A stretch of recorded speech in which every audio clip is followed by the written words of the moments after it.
नमस्कार आप सभी को। और मैं आप लोगों से फिर से रिक्वेस्ट करूँगी कि प्लीज़ आप लोग मेरे बैकग्राउंड में पे मत जाइएगा और मेरी हुलिये पे भी मत जाइएगा, क्योंकि मैं जैसी हूँ वैसे नेचुरल आप लोगों के सामने आई हूँ।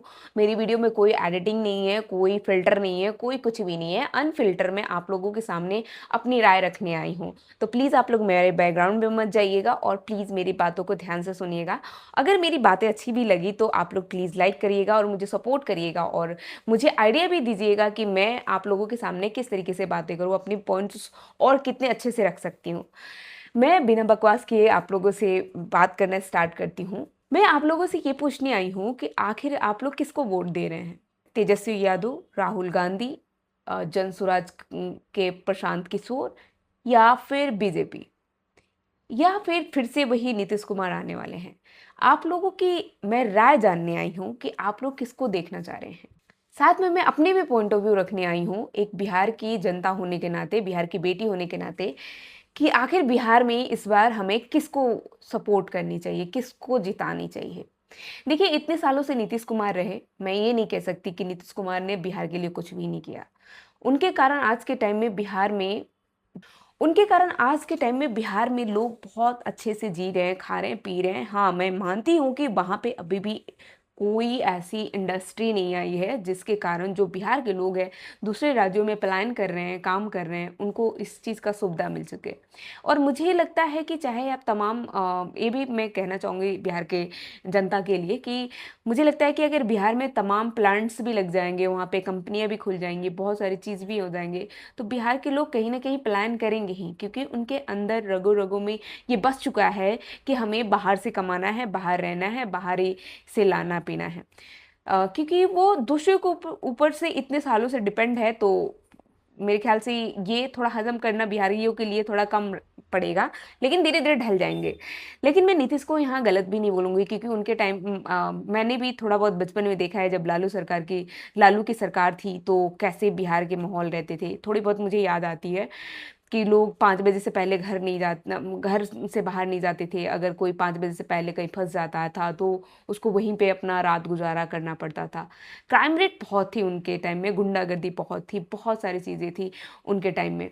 वहाँ उस टाइम में कोई पुलिस की मतलब जनता के लिए एक पुलिस अंग्रेज़ों की तरफ थी कि पुलिस भी लोगों की सपोर्ट नहीं करती थी। बहुत सारी चीज़ें ऐसे लालू के टाइम में थी। और उसी का भुगताना मुझे लगता है कि लालू के परिवार में जो 2 बेटे हैं, उनको भी झेलना पड़ रहा है। उनके बच्चे जीत नहीं पा रहे हैं, उनके बच्चे कुछ नहीं कर पा रहे हैं। जो अभी के टाइम में तेजस्वी यादव सपना देख रहे हैं कि मैं भी बिहार के सीएम बनूँ और बिहार के बच्चों के लिए, बिहार के युवाओं के लिए, बिहार के लिए काम करूँ। वो तमाम वादे भी कर रहे हैं, बहुत सारी चीज़ें भी कर रहे हैं।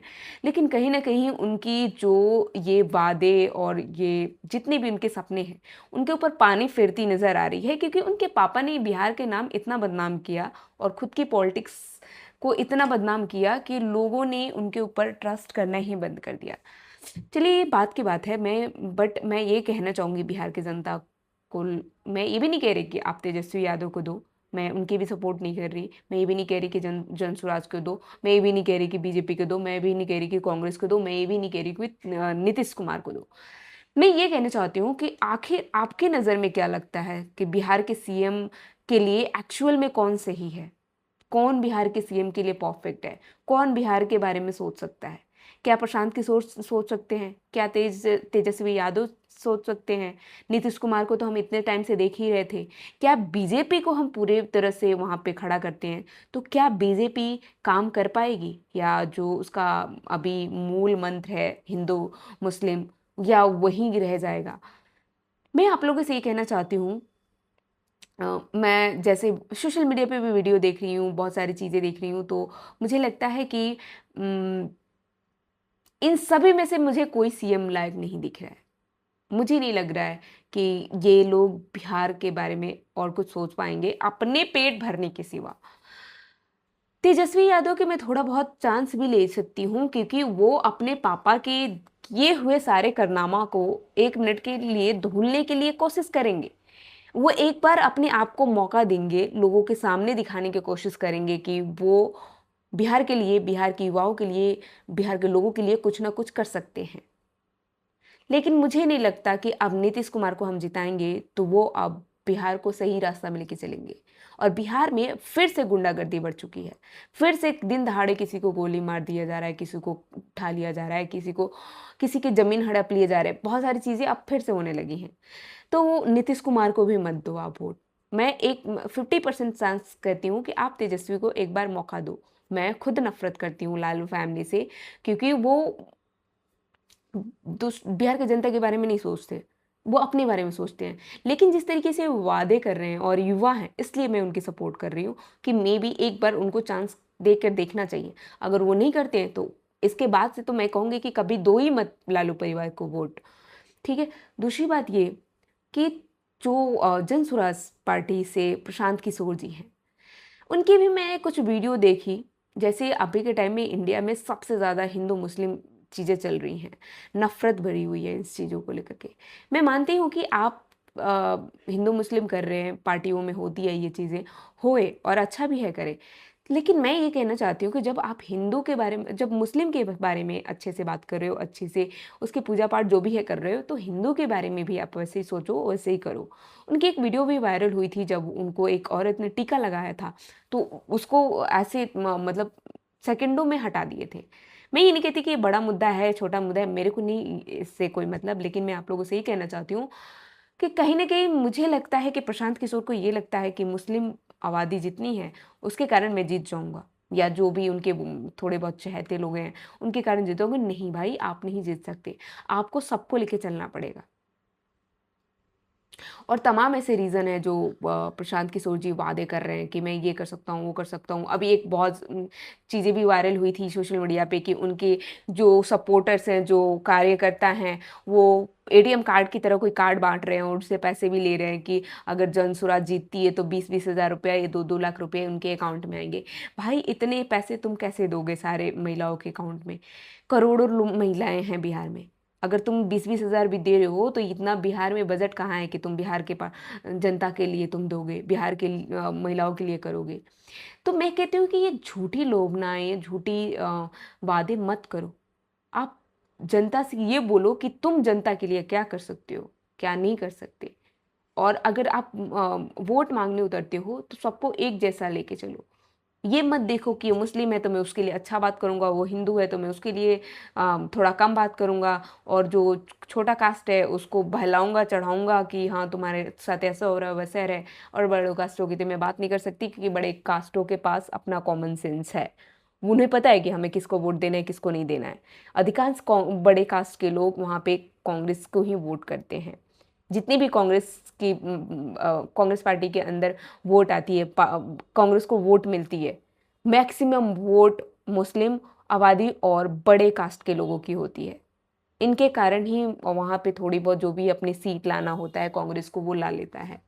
लेकिन अगर ये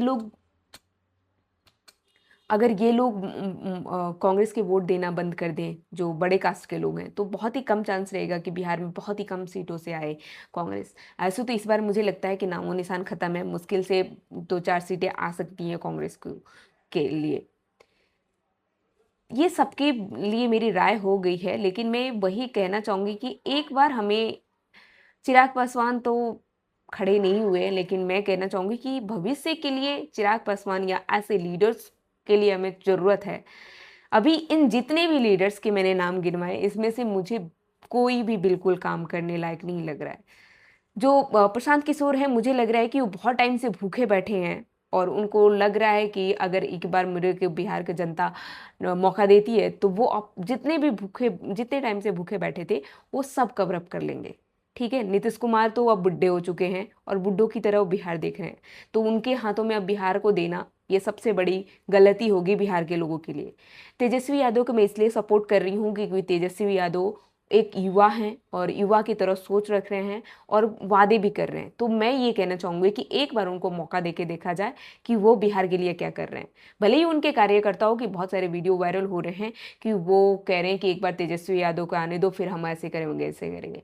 मुझे नहीं लगता कि वो उनके जीतने के बाद ऐसी घटनाएं होंगी। अगर होती भी हैं तो हम जब इतने साल तक उनके पापा को झेल लिए, और नीतीश कुमार तो ठीक है, उनके राज्य में ठीक था, गुंडागर्दी थोड़ा कम थी, ठीक है, बट तो 5 साल इनको भी झेल के देखते हैं। मैं इसलिए इनको सपोर्ट कर रही हूँ क्योंकि अभी के टाइम में यही युवा नेता लग रहे हैं और युवाओं के बारे में बात कर रहे हैं। वो करें या ना करें, एक बार हमें जिता के देखना चाहिए।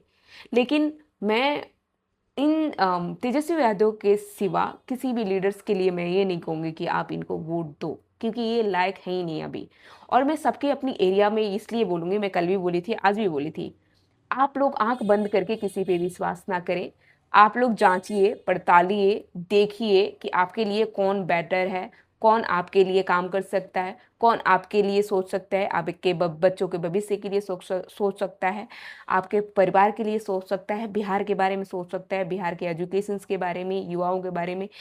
मतलब बहुत सारे ऐसे अभी बिहार में काम करने की चीज़ें हैं जिसके बारे में सोच सकता है। उस लीडर को ही वोट दो। आंख बंद करके हिंदू मुस्लिम, जातिवाद, जात पात, फेवरेट लीडर, ये सब देख के मत दो वोट। इस बार अपनी वोट अच्छी तरीके से लीडर को देखो, जांचो पड़तालो, फिर वोट दो। सही जगह पे वोट दो। किसी को यूं भाईचारा या हिंदू मुस्लिम या वायरल जो भी आप लोगों के मन में चल रहा है वो मत करो। मैं यही कहना चाहूँगी। ये मेरा कुछ पॉइंट्स था और मैंने कोई रिवीजन नहीं करा है इसके बारे में, कोई स्टडी नहीं करा है। जो मैं देख रही हूँ उसी से रिगार्डिंग आप लोगों से बात कर रही थी।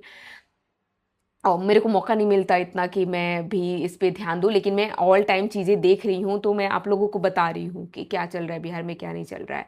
मतलब मैं अपने एक पॉइंट ऑफ व्यू रख रही हूँ आप लोगों के सामने कि आप लोगों को क्या करना चाहिए। खैर मैं तो वोट देने नहीं आ रही, लेकिन मैं आप लोगों से बार बार यही कहूँगी कि आप सोच समझ के वोट दो ना, सोच समझ के लोगों को जिताओ जो इस बार बिहार के बारे में काम करे। और हाँ, मैं साथ में ये भी कहूँगी कि अब मुझे लगता है नेपाल की तरह जेनजीज को भी काम करना पड़ेगा। कोई भी लीडर सारा जीत रहा है, हार रहा है, नहीं आ रहा है, कर रहा है, नहीं कर रहा है, सबको हटा के जिंजीज को भी अब देखना पड़ेगा कि बिहार के लिए, बिहार के लिए नहीं, सबकी जगह अगर जहाँ ज़्यादा करप्शन हो रहा है तो अपने हाथों में ले जिंजी। मैं ये नहीं कह रही कि बीजेपी के पक्ष में जाओ और किसी के भी नहीं, किसी के भी सपोर्ट में मत जाओ। अगर आपके एरिया का लीडर भ्रष्ट है, वहाँ का काम नहीं कर रहा है, वहाँ की गली मोहल्ले के रास्ते खराब है, बहुत सारी ऐसी चीज़ें, नल नल का बहुत सारी चीज़ें हैं जो नहीं लगी हैं, नहीं काम कर रहे हैं, तो आप उठो, उनसे पूछो। अगर ये चीज़ें नहीं हो रही है तो अपने तरीके से उसको हैंडल करो। बस मतलब करप्शन के ऊपर बात करो, ना कि किसी मतलब मतभेद मनमुटाव से किसी से बात करो। ये मेरे कुछ पॉइंटर्स था जो मैं आप लोगों के सामने रखी हूँ। मुझे नहीं लगता कि मैं कुछ अच्छा आप लोगों से बात कर पाई हूँ, कुछ इंफॉर्मेटिव दे पाई हूँ। मेरे को अंदर से ये चीज़ें फील हो रही है क्योंकि मैंने खुद रिवीजन नहीं किया, कुछ पढ़ाई नहीं की। मेरे अंदर जो चल रही थी बातें, मैं अपनी बातें रखने आई थी आप लोगों के सामने। कोई प्रिपरेशन नहीं करी, कुछ भी नहीं करा, और मैं जो देख रही थी वही बताने आई थी। खैर आप लोग को ये वीडियो कैसी लगी, मेरी पॉइंटर्स कैसे लगे, उसके लिए मुझे माफ़ करिएगा क्योंकि मैं बहुत पछल तरीके से बात करी थी। तो अपनी बातें रखिए, लेकिन मैं जाते जाते फिर कहूँगी कि बिहार के लोगों से कि आप अपनी वोट अच्छे से सोचे समझे और अच्छी लीडर्स के हाथों में दें। किसी अरे गरे या किसी भी आंख बंद करके किसी को वोट ना दें। जो आपके लिए काम करे उसी को वोट दें। Thank you so much. फिर मिलते हैं कल एक और टॉपिक से। मैं आई विल ट्राई कि मैं आप लोगों के साथ अच्छी टॉपिक्स पे बात करूं, अच्छे लेवल से बात करूं और अच्छी तरीके से समझाने की कोशिश करूं, क्योंकि ये मेरी नॉर्मल टॉक्स थी। मैं ये समझ रही हूँ कि मैं आप लोगों से बात कर रही हूँ, तो ये कोई मेरा न्यूज़ भी नहीं था। मैं आप लोगों से अपना पॉइंटर्स रखी हूँ। तो जो भी अपना पॉइंट्स बताइए, पॉइंटर्स दीजिए और मुझे और सजेशन भी दीजिए कि मुझे किस टाइप से बात करनी चाहिए, किस टाइप से आप लोगों के सामने मेरी अपनी बातें रखनी चाहिए और क्या-क्या मैं कर सकती हूँ आपके लिए। तो thank you so much, good night और अपना पॉइंट ऑफ व्यू दीजिए। Thank you.